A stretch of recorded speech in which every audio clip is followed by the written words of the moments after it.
we're talking about female reproductive anatomy, it is more complex because it's not just about producing sex cells, gametes, the hormones. It's also about housing the pregnancy and then breastfeeding, lactation afterwards. So just like the boys, your ovaries, ladies, are both exocrine and endocrine.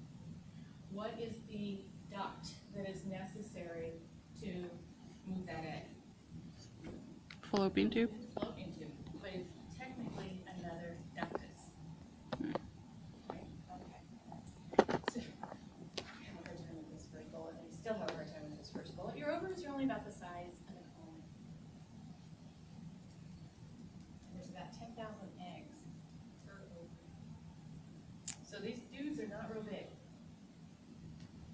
Okay. So not only are they going to make the egg, or they have it, not only are they going to mature the egg, but they're making all of those hormones that are necessary. Which is the hormone that is the female secondary sex characteristic? Estrogen? Estrogens. Okay. So each follicle has an immature egg. So follicle, as in follicle stimulating hormone. Wonder what the follicle stimulating hormone is working on. It's a follicle. Right? So each follicle has an immature egg known as an oocyte. Oocyte. And it's surrounded by layers of cells. And the one that makes the hormones, the part of the follicle that makes your hormones, is known as a granulosa cell. So remember in the males, one structure makes the sperm, one structure makes the hormones. Here, we have one structure that has an immature egg that has already been made, and it's surrounded by the cells in the follicle that make the hormones. So when we're talking menstrual cycle, typically 10 to 20 follicles per ovary per cycle because of that estrogen need. Does that make sense? Okay. All right. So we have to have hormones to get the eggs matured. We have a different hormone, apparently that R is still optional, hormones to get the egg to actually be ejected. Okay. So let's talk about these accessory structures. Okay, fallopian tubes, about 4 inches long, exceptionally narrow. I'm going to stay out of that picture. Okay. And so the fallopian tube is the actual site of conception most of the time. So you guys have all heard of ectopic pregnancy, right? Okay. So you already know how narrow that lumen is. Imagine that there is an egg that has been impregnated and is starting to do rapid growth. Okay. Which is why anytime a female comes in with severe one-sided pain, and we know she's pregnant, the very first thing we're thinking of is an ectopic pregnancy. So remember, when we've talked about medicine, we have to rule out the most dangerous first, and then we get to the process of ruling in specific things. So anytime a female is talking about severe one-sided pain and pregnant, we have to think of ectopic pregnancy, and we have to rule that out first. Because women have actually died from having ectopic pregnancies. They have a rupture, takes out that fallopian tube, and now we have the potential for septicemia, abdominal infections, etc. So anytime if you're working OBGYN and you have somebody with one-sided pain, you have to consider it an emergency until you feel otherwise. Okay? All right. Now, this is the cool part about reproductive health care. And this, I know, it's my thing, and I totally get all this. Okay, like I haven't geeked out before. Okay. All right. So, if you think about the uterus, it's about the size and the shape of a pear if you've never been pregnant, or outside you fist. Okay. These fallopian tubes are about 4 inches, and the vagina is about 4 inches. Vagina is designed to accommodate what's in it. The fallopian tubes cannot do that. They don't have the structure to be able to, what we term, tent. Okay. So, remember I said we have that thin ring, and it's a fluid current. The ovary fallopian tube don't actually touch. So if we have, for example, the egg being ejected over here, how do we get it into that fallopian tube? It is that fluid current that draws it in. So unfortunately, sometimes we lose eggs out into the cavity. They just never got going the right way, right? We have examples of women who have gotten pregnant where they're missing the fallopian tube on one side and the ovary on the other. Now, is that common? No. Is it awesome? Yes. I have seen women with what are called bicornate uteruses, and one pregnancy and a month later a second pregnancy. Is that common? No. I have seen someone with 2 uteruses and 2 cervixes. No. They're pregnant in both. Oh. Okay, now these are exceptions, right? I have done, I used to do gestational ultrasound for my doctor, and I found baby 1, and baby 2, and baby 3. No. I have found on ultrasound babies 1 and 2, and 1 baby. Aw, it's a little baby. Who's the third group? Right? Doomed. Doomed for So life. the most odd one I've seen on ultrasound had a second cervix over here, but there was no opening. It's like, so, right? I mean, it was the structure, but there was no odds, no central canal. It's like, well, I'm just gonna line the cervix just inside. I mean, literally inside the uterus. Yeah, kind of cute. Who wouldn't want an extra one? Think about in labor and delivery. Ooh. This cervix is going to likely dilate as much as this dilates. That's 10 centimeters. A month apart. A month apart. So this is a high-risk pregnancy. This is a C-section. Yeah. So also these are successful? Right? So can you, I mean, should we have 8 babies at one time, ladies? No. Like the Octomom? Yeah, I don't Like think say, so. apparently not according to Kate plus 8. There's a reason we have 2 breasts. It's supposed to be food plus spare. Air and spare. An air and a spare. That's what I nicknamed my kids.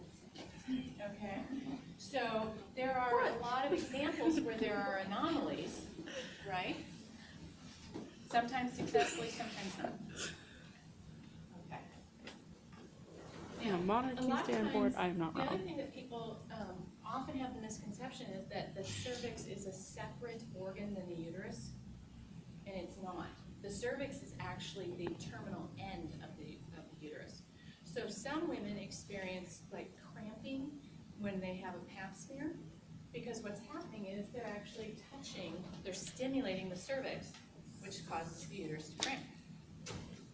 Some women also have abdominal pain during intercourse because their male partner's penis has hit the cervix, causing the uterus to cramp. That's why some women report pain in certain sexual positions, because the penis is hitting the cervix, causing cramping. Right? That's not the intent of sex, it's not to cause pain, right?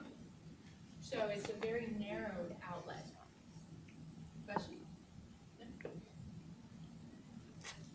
All right. All right, and then there is also the section in here on the external genitalia. So, if you guys remember, I don't even remember what chapter we talked about this, but I know we talked about it. In embryo development, the first 5 weeks, that embryo has the instructions to either become a male or a female. But in those first 5 weeks, we're really talking about brain development, spinal cord development, that kind of stuff. Getting your sex cells going isn't the priority. So you are really asexual, even though you have the instructions. Structurally, you're asexual for about the first 5 weeks.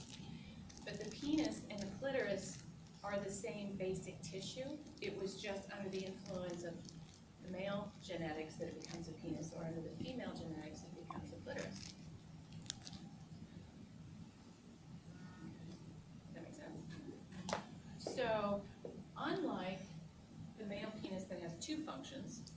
reproductive and urinary. Females, those are separate. So the clitoris is for sexual stimulus only. So those two functions have been separated structurally. So just like the penis, it will engorge with blood during sexual excitement. And you all know sexual excitement doesn't start in the genitalia, it starts in the brain. Because we know of examples of males and females becoming sexually excited to the point of orgasm where no physical contacts occur. So we are really sexually stimulated by brain, not vaginal. Okay. So just like the male penis has a prepuce, a foreskin, and a covering, so does the female clitoris. So it's hooded, just the same. Okay, let's look at oogenesis. Somehow that's not quite as Star Wars as spermatogenesis, like somehow that sounds more. It sounds kind of Star Warsy. Kind of. Sounds like a race of people, though. So in looking at the egg production of a female, we have to really look at prior to birth and after birth. So what's happening embryonically once you have those genetics to make you a girl? You are getting all kinds of eggs made, and in fact, ladies, when we're born, we have all the eggs we will ever have. We don't make any more eggs after birth. It's all happening embryonically. So if you are born with a less than average number of eggs, there isn't something we can do to go make some more eggs. We just cannot do that. Is the ovaries still like the size of the almond when we born? No, no, it will grow proportionally with the rest of it. I mean, it's not like it's a grain of sand, right? And then right, but it will grow as you grow. And again, part of that is under growth hormone and some of the other hormones. Because again, we have to have those chemical instructions, right? Because we're not born this way. So we have to have that maturation. Yeah. So, if you have a tubal and your eggs are, Ligation? yes, Okay. sorry, and your ovaries are still there, can you give them to someone that doesn't have eggs? Because it's reproductive tissue, it does not transplant well. Mm. I would love to have a uterus bank and an ovary bank and that kind of stuff. So we can do a sperm bank and we can do an egg bank. So I've heard of like egg donors and stuff like that. But usually not the ovary. Hmm. And so one of the things that used to happen when someone would have like uterine cancer or something like that, they would take out the uterus, they take out the fallopian tubes, they take out the ovaries, they take out pretty much everything. Well, you need your ovaries because of secondary sex characteristics, all that estrogen, all of that kind of stuff. And ladies, I'm not kidding, I'm the poster child for the kinds of body changes you can have when you cannot have estrogen at all. Right? So if we're looking at, like with the type of ovarian cancer that I had granulosa cell, which means my survivability is 90% better than someone who has the ovarian cancer that is where the follicle is itself, where the egg is housed. Right? So if you think about a follicle, the egg is inside and all of this surrounding tissue, that's the granulosa cell. That's where my cancer was. That is more survivable than the epithelial. We know that word. Epithelial? What's the characteristics of epithelial cells? Straining stuff, excreting stuff. Epithelial. Starts with an E, has 5 characteristics. We've beat this one over several times. Unattached, free edge, no blood supply of its own, fit closely together, line things, surfaces. I know, so chapter 3. We're in 16, I totally get that. The epithelial ovarian cancers are much less survivable, like only about 40% survival, whereas the type I had is 92% survivable. So when we're looking at lack of estrogen, because the granulosa cells make all of the estrogen, right? So if you take out the entire ovary, now we're talking about estrogen depletion.